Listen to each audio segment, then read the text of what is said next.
रामायण, महाभारत, भगवत गीता, विष्णु पुराण, आप कुछ भी उठा लीजिए, आपको सीखने के लिए बहुत कुछ मिलेगा। और उसी लिए आदि पुरुष को बनाया गया था कि नई जनरेशन को रामायण के थोड़ा और नजदीक लाया जाएगा। बिगिनिंग के इंटरव्यूज तो यही कहते हैं मनोज और ओम रावत के। लेकिन अब जिस तरीके से बनकर आ गई है वीडियो, मुझे ये बनानी पड़ रही है कि किस तरीके से ये जो आदि पुरुष है ये जनरेशन को बिल्कुल खराब कर देगी। तो सबसे पहले नजर डालते हैं सबसे पहली चीज पर। देखिए, जो वनवास दिया गया था उसको दिखाने का तरीका अलग होना चाहिए था।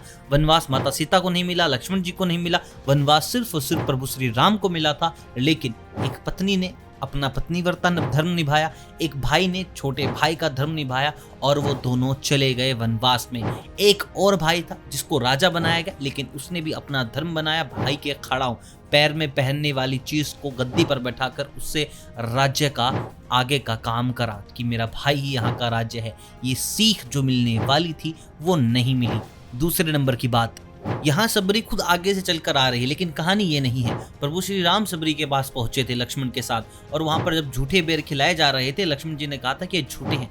तब प्रभु श्री राम ने कहा था कि ये प्रेम में झूठे हैं, खा सकते हैं लक्ष्मण, तुम भी खाओ। और लक्ष्मण जी ने वो बेर खाए थे प्रभु श्री राम के कहने से। और यहाँ दिखाया गया था कि किस तरीके से एक छोटा भाई बड़े भाई की बातों पर ध्यान देता है, अमल करता है, सीख देता है। यहाँ पर बस प्रभास ने खाए, लक्ष्मण का वो सीन काट दिया गया। तीसरी सीख जो कि बहुत जरूरी थी, जब आभूषण दिखाए गए प्रभास को तो उसने सीधा गाना सोचा, लेकिन कहानी क्या थी, वो फिर आभूषण लक्ष्मण जी को भी दिखाए गए थे। उनका कहना था कि मैं केवल और केवल पैरों के आभूषण पहचान सकता हूँ, हाथ के गले के नहीं पहचान सकता, क्योंकि मैंने माता को वहां से कभी देखा ही नहीं। ये सीख एक भाभी और एक देवर के प्रेम की ये दिखाई ही नहीं गई। विभीषण जो है वो अपने भाई से लड़कर प्रभु श्री राम की तरफ गया था। ये भी एक सीख थी कि आपको सत्य का साथ देना चाहिए। एक और सीख थी, कुंभकर्ण को पता था कि प्रभु श्री राम कौन है और उनकी मौत निश्चित अगर वो लड़ने गए, लेकिन अपने बड़े भाई के कहने पर वो लड़ने गए और उनकी मौत हुई। ये भी दिखाता है कि भाई अगर कुछ कहे तो उस बात को मान लेना चाहिए, बड़ा भाई है आपका। लेकिन आप देख लीजिए, दोनों ही तरीकों में जो सत्य की तरफ था उसकी जीत हुई, लेकिन जो असत्य की तरफ था उसकी हार।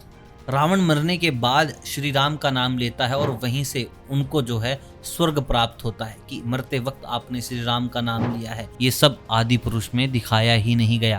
उन्होंने अहंकार छोड़ा आखिरी में, और इससे यही सीख मिलती है कि अहंकार छोड़ देना चाहिए। लेकिन ये नहीं दिखाया गया कि किस तरीके से रावण ने भी अपने अहंकार का त्याग किया था। ये वो चीज़ें हैं जो यूथ को सीखनी थी, और सीख भी लेते अगर ये सब चीज़ें दिखाई जाती। लेकिन भाई इन हरामखोरों ने वो चीज़ें दिखाई ही नहीं।